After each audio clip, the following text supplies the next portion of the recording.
इस कहानी की शुरुआत सन 1940 से होती है, जहां हमें दिखाया जाता है कि डनकिर्क बीच पर हज़ारों ब्रिटिश सोल्जर फंसे हुए हैं। यहां पर फ्रेंच आर्मी ब्रिटिश सोल्जर की मदद कर रही थी, क्योंकि ये सभी जर्मन आर्मी के खिलाफ थे। इसी दरमियान में हम कहानी की शुरुआत में कुछ ब्रिटिश सोल्जर को भागते हुए देखते हैं। इनके पीछे जर्मन फौजी होते हैं जो कि इनको मारना चाहते हैं। जर्मन फौजी इन सभी को मार देते हैं और आखिर में सिर्फ एक टॉमी नामी सोल्जर बच जाता है, जो कि बाकी सोल्जर के साथ डनकिर्क बीच पर आ जाता है। यहाँ पर हज़ारों ब्रिटिश सोल्जर पहले से ही मौजूद होते हैं, जिनको हिटलर ने इस बीच पर फंसा रखा है। टॉमी यहाँ एक सोल्जर से मिलता है जिसका नाम गिब्सन होता है। गिब्सन यहाँ अपने एक शहीद साथी की बॉडी को दफना रहा होता है। इसी दौरान हम देखते हैं कि यहाँ पर जर्मन आर्मी के फाइटर जेट आ जाते हैं, जो कि इन पर ऊपर से बम गिराते हैं, जिसकी वजह से डनकिर्क बीच पर मौजूद कई सोल्जर मारे जाते हैं और कई शदीद जख्मी भी हो जाते हैं। अब हम देखते हैं कि टॉमी और गिब्सन को यहाँ एक आइडिया आता है।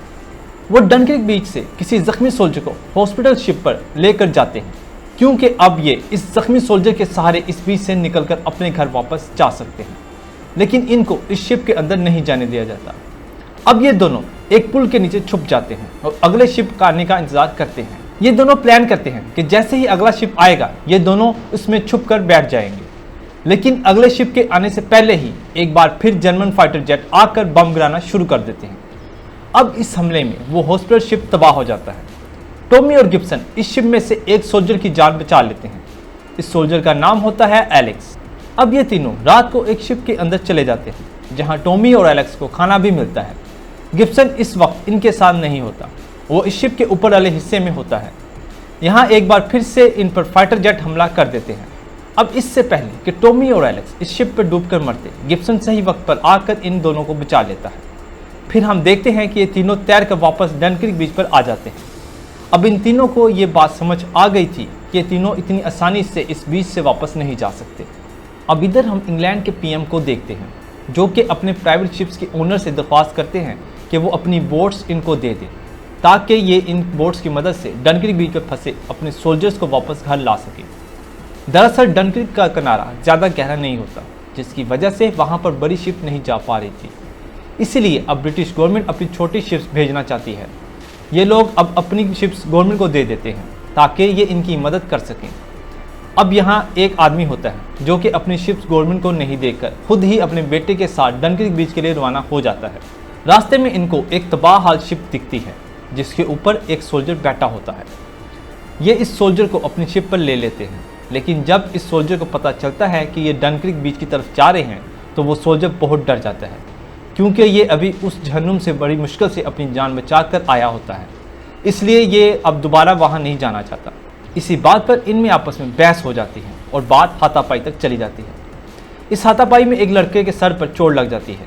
ये लड़का इन दोनों बाप बेटों के साथ ही था। सर पर चोट लगने की वजह से वो लड़का अंधा हो जाता है।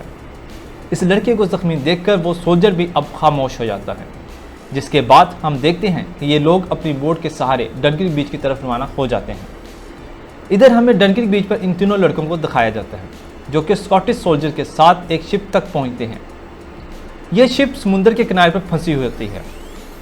इसको पानी में उतारना आसान नहीं था, इसलिए ये लोग अब लहरों के ऊपर उठने का इंतजार करते हैं, क्योंकि ये लोग अब लहरों की मदद से इस शिप को समुद्र में उतार सकते हैं।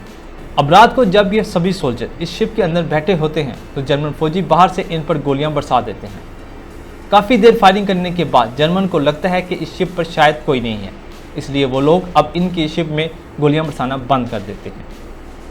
अब जब लहरों का लेवल बढ़ता है, तो जिस जगह जर्मन ने गोलियां चलाई होती हैं वहाँ पर सुराख होने की वजह से पानी अंदर आने लगता है। अब ये तीनों आपस में बात करते हैं कि इनको क्या करना है। गिब्सन टॉमी और एलेक्स की बातों का कोई जवाब नहीं देता। एलेक्स और टॉमी को इस पर शक होता है, क्योंकि गिब्सन इनके साथ रहकर भी इनसे अलग रहता है। टॉमी इससे गुस्से में पूछता है कि क्या तुम जर्मन फौजी हो, लेकिन फिर गिब्सन इनको बताता है कि वो एक फ्रेंच सोल्जर है। जब गिब्सन फिल्म की शुरुआत में इस ब्रिटिश सोल्जर की बॉडी को दफना रहा था, तो उसने उसकी ड्रेस पहन ली थी, क्योंकि इस बीच से सबसे पहले ब्रिटिश सोल्जर को ही बाहर निकाला जा रहा था, जिससे इसने इस सोल्जर की वर्दी पहन ली थी। अब कुछ ही देर बाद ये शिप पानी में डूब जाता है। टॉमी और एलेक्स इस शिप से बाहर निकल जाते हैं, पर गिब्सन का पाँव इस शिप के अंदर किसी चीज़ के साथ फंस जाता है, जिससे वो इस शिप के साथ पानी के अंदर डूब जाता है।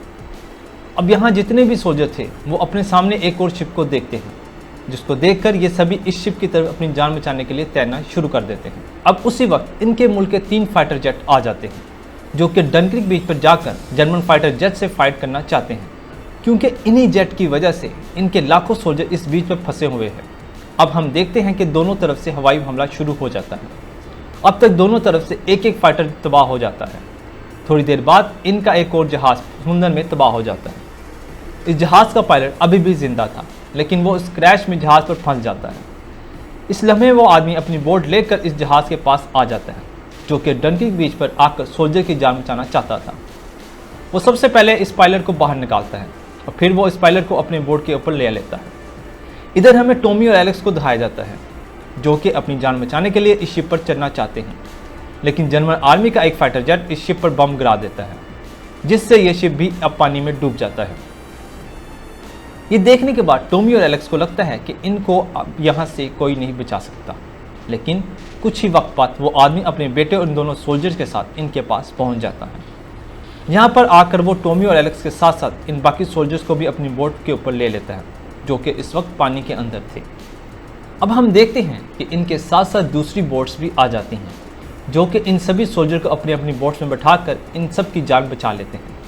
ऊपर आसमान में इनका आखिरी फाइटर जेट जर्मन जहाज़ों से लड़ रहा था। वो एक एक करके बड़ी बहादुरी से इन दोनों जर्मन फाइटर जेट को तबाह कर देता है, जिससे इस बीच पर मौजूद तमाम ब्रिटिश सोल्जर को हिफाजत से इस बीच से बाहर निकाल लिया जाता है।